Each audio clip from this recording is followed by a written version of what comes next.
Hey you, I'm Emerson Dameron, podcast host and producer, writer, occasional comedian, LA's #1 avant-garde motivational speaker, and possibly some kind of performance artist. I'll let the critics decide. I post short, satirical, experimental videos about sex, drugs, power, self-help, Satanic Buddhism, etc. Check them out. You can learn a lot about yourself from how you react to the videos. I'm an old soul, so if you don't get my jokes, come back in a couple lifetimes. If you dig it and you want to collaborate, flag me down. I'm a sweetheart in person. We'll get along as long as you're some kind of genius. I don't drink anymore, and I have to do something compulsively. Right now, that's making podcasts, so if we hit it off, you will get roped into one. If you just want to have sex with me, it's cool that you let me know. I don't hold it against you. I probably don't have time, but I do have respect. You put yourself out there, that takes guts. I'm Emerson Dameron. Follow me, enjoy what you will. Levity saves lives. I don't want enlightenment, I just want to make art. When I transmute shame into laughter, I am Prometheus getting a Hummer from the cosmos itself, and enlightenment is a non-sequitur April Fool's joke compared to that. I want you to make art too. Steal my ideas. There's always more where that came from. Say what you should have said to that bastard 6 months ago in an aria or a sonnet. There's nothing they can do. It's satire. Anything anyone does can be art. Be the Tony Iommi of paleontology or the Joe Coleman of CPAs. When you get into the millions, money gets absolutely psychedelic. I want sufficient health, wealth, and freedom to make art that needs to exist, and if I get perversely rich doing it, I want that to happen before I get enlightened. It's more fun that way, and fun is the law. If you can't stop daydreaming about casual sex, but you're scared of getting hurt or humiliated and you're burned out on draining dead-end dates with disappointing boy men, stay tuned, because hot, dizzy nights of exciting, ecstatic, cathartic sex can be yours when you discover Casual Sex with Emerson Dameron. Emerson Dameron comes equipped with an omnivorous mind, a soulful, penetrating gaze, and gifts for deep kissing and thrilling, chilling, dirty talk. Get the playfulness, passion, and patience you crave with a dominant, sensitive, and fully present man who knows how to throw you around and when to leave you alone. Make a casual, caring connection and get hot, healthy hookups with a selection of kinky upgrades and a strong probability of cascading orgasms. With Emerson Dameron, fun comes first, and so do you. Have casual sex with Emerson Dameron today, or realistically early next week. What you need to know about me is that I don't care what you think. That wasn't always the case. I used to care what everyone thought, and it was exhausting. Sometimes it was all I could think about, but then I thought about it, and I had an epiphany when I realized that people are basically pathetic animals, and they'll respect the hell out of me as soon as they know that I don't care what they think. So now, I don't care what you think, and you need to know that, and I need to know that you know that, otherwise I can't trust you. You see, I keep my power in relationships by always being less invested. It keeps the mystery alive for you and keeps you seeking my approval, which is cool with me because I don't care what you think. You might even forget your own thoughts and start thinking about mine instead. That's deeply pathetic, and I will lose respect for you, but I don't care because that would count as me caring what you think, which I don't. I have fun and do what I want, and sometimes that includes messing with your head. If you get offended, I kind of dig it because it reminds me that you know that I don't care what you think. If I get bored, I can always walk away. It's easy because almost anyone finds me irresistible when they figure out I don't care what they think. Trust me, I don't have to ask them.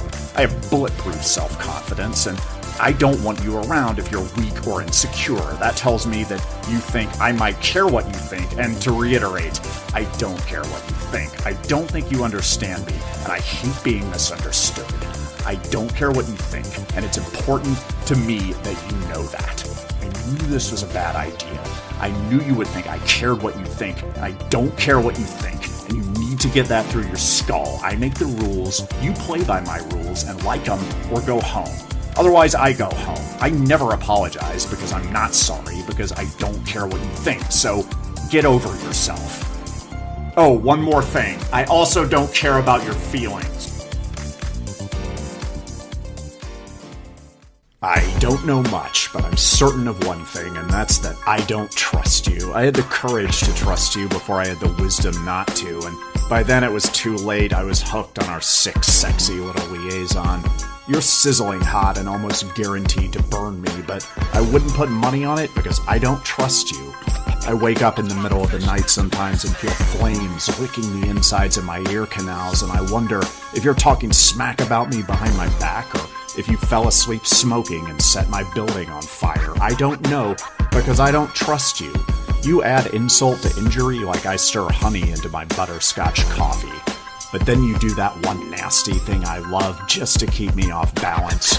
You get me hard enough to punch holes in your drywall, and then you kill my confidence and lacerate my tender heart, and then you want to be friends, and then you want to be dominated, and I do it because you're my sexy cryptogram and my cute little conundrum, but I don't even trust you to lie consistently. I deserve better, but I don't trust my instincts and experience anymore, and if someone seems wholesome, it's a good bet she's lying about everything. I may never trust anyone again, but I'll never not trust anyone as much as I don't trust you.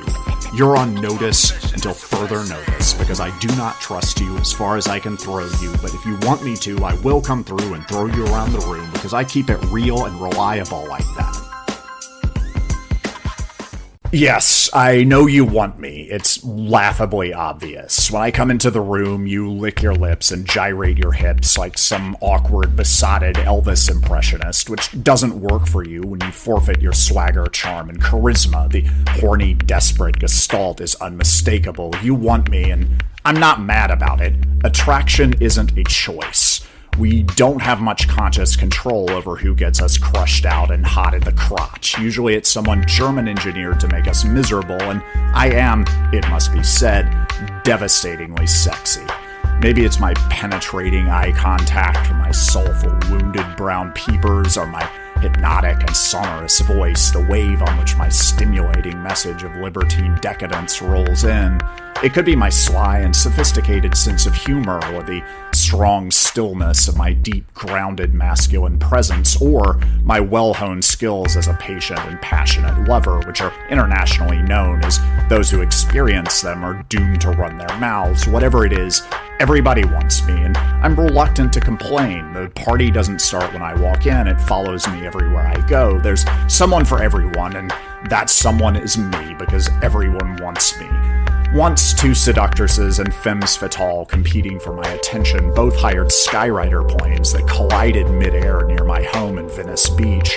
The wreckage landed on Oceanfront Walk, killing and wounding several tourists and traumatizing dozens more, but even if I wanted to, I couldn't reward either of these women with dinner at Burger Lords. My dance card is full front and back, and the waiting list is an unwieldy scroll because, as I mentioned, everybody wants me. I crave solitude. It's my curse and one of my two strongest desires. I'm a little hot for myself, too. Some things are popular because they're the best, but with all the attention and stimulation I get, I've lost touch with my desires. I'm not even sure how to properly masturbate anymore. My other strongest drive, somewhat paradoxically, is my hunger for authentic human connection. I want an Algonquin roundtable of my fellow witty cynics and wounded romantics, but everyone is in love with me, which makes them want to be what they think I want them to be, which isn't at all what I want.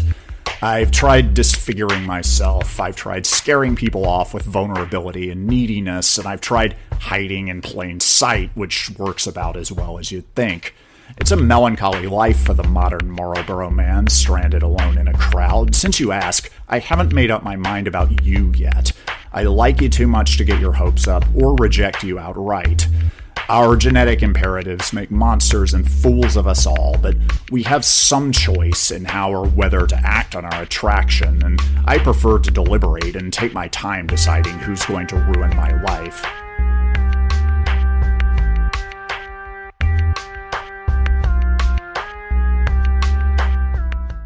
Ask a Sadist, a round of Q&A with me, your host, a sadist with a heart of rugged gold. I like to hurt people in the ways that most help them, and it means the world to me when you let me be mean to you.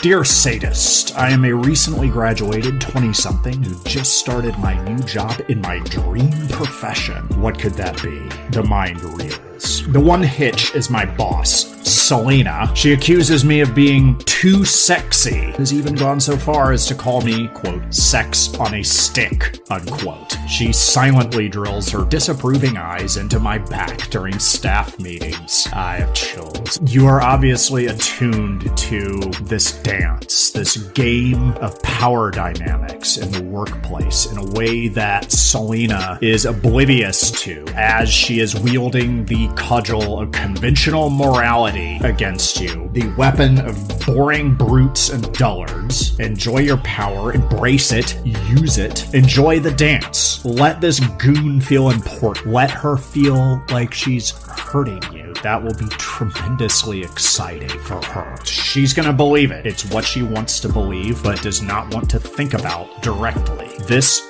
gets her off. From the way that you write, you might have a little bit of the masochist in you, and that's something I love to see. Enjoy the dance, my friend. Manhood, in its rawest, most authentic form, is a force for beastly sovereignty of the soul, so get your podcast on the Bonebox Network. Being a real man means mastering your craft, whether it's harpooning whales, building trebuchets with your hands, or letting the levels go into the red but not stay there. Society loves weakness. It wants to shame you into silence. It's given up on personal responsibility, and that's not your fault. So get on the mic and ravage this world with unapologetic masculinity. When you're wrong, dare to double down. If they push back, let them know you're just a comedian and a meathead. So jacked up on adrenaline and sleep deprivation, you have no idea what words are spewing out of your mouth. For a minute, it sounded like Portuguese, a language you neither speak nor understand. Now it's a mix of barbaric yawps and cocky, virile echolalia. And you wish you could go home, but you've forgotten how to shut down the live stream on the Bonebox Network, a brutal brotherhood of real men, real power, and real podcasts. Thanks for your recent inquiry. I'm honored when anyone reaches out to me and isn't selling something. I'm not a social person. All kidding aside, I really do not like most people, and right now I don't like hanging out with a lot of the people I do like. It's hard to do perfunctory chit-chat while also grinding my teeth, an expensive and time-consuming hobby I picked up recently. I'm flattered that you want to be my friend. I'm sure you're a great person on balance. Like you, I live in Los Angeles. I know how lonely it gets and how it feels to have people I genuinely adore, whose friendship tenders an abundance of riches in the currency of thoughtfulness and respect, whose company I actually prefer to my own, who I see maybe twice a year since I moved to the other side of the 405. It's not that I don't like you. Like I said, that's neither here nor there. It's that I don't trust you, which you shouldn't take personally. It's gonna be a high bar for a while, a regrettable but necessary correction. At the moment, I'm not considering new candidates, but if you want to be patient, I'm expecting some vacancies soon. Thanks again, and good luck on your search.